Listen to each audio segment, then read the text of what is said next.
చాలా కష్టం.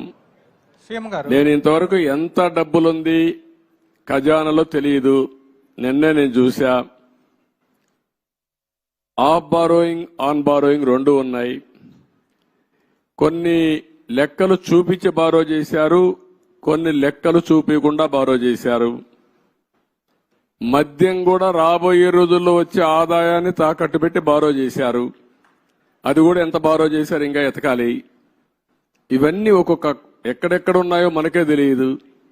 ఇప్పుడు మనం చూసాం, ఆఫీసర్లు మొన్నటి వరకు అడ్డదుడ్డంగా సంతకాలు పెట్టినోళ్ళు ఎక్కడున్నారు, అడ్రస్ లేరు. ఇప్పుడు చాలా సమస్యలు ఉన్నాయి.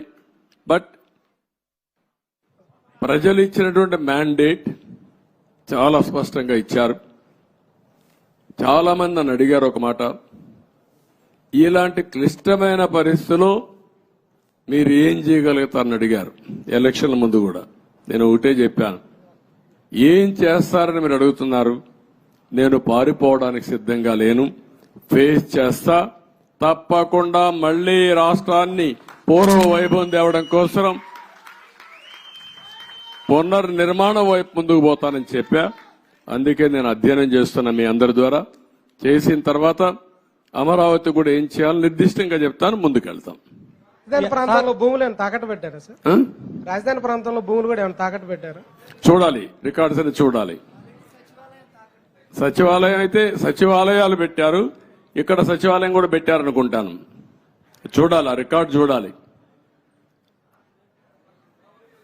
సార్ ఓకే సార్, నమస్తే సార్.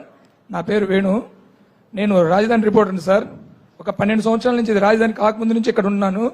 మీరు అమరావతిని చరిత్రగా నిలబెడదామని ఎలా ఉన్నారు, ఈ చరిత్రలో జరిగే కొన్ని కార్యక్రమాలను కూడా అలాగే దిష్టిబొమ్మలాగా అలా ఉంచి మంచిని చెడును చూపించే మా రాబోయే తరాలకు కూడా అలాంటి చూపించే విధంగా ఉంటే ప్రజావేదిక బాగుంటుందని నా ఉద్దేశం సార్.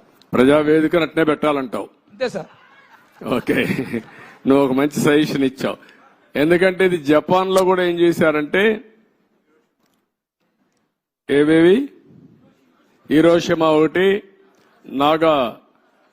నాగసాకి అనుకోండి, నాగసాకి 2 సెకండ్ వరల్డ్ వార్ లో మొత్తం బాంబులేసి మొత్తం డివాస్టేషన్ జరిగితే కొన్ని డికేడ్స్ అక్కడ పుట్టిన వాళ్ళు కుంటిగా గుడ్డిగా పుట్టారు.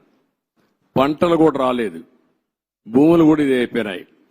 అవన్నీ గుర్తుగా 2 ప్రాంతాలను ఇప్పుడు కూడా అట్లనే పెట్టారు. అంటే దానికి కారణం, దాన్ని ఒక స్ఫూర్తిగా తీసుకుని మళ్లీ మనం కష్టపడాలని అనునిత్యం ప్రజలకు గుర్తు చేశారు.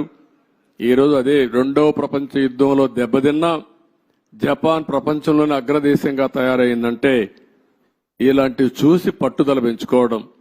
అదే మరి మిత్రుడు ఇప్పుడు చెప్పాడు, ప్రజావేదికను కూడా యాజ్ ఇట్ ఈజ్ పెడితే చాలా బాగుంటుందని. అది కూడా ఒక మంచి ఆలోచన. Let us see. ఓకే,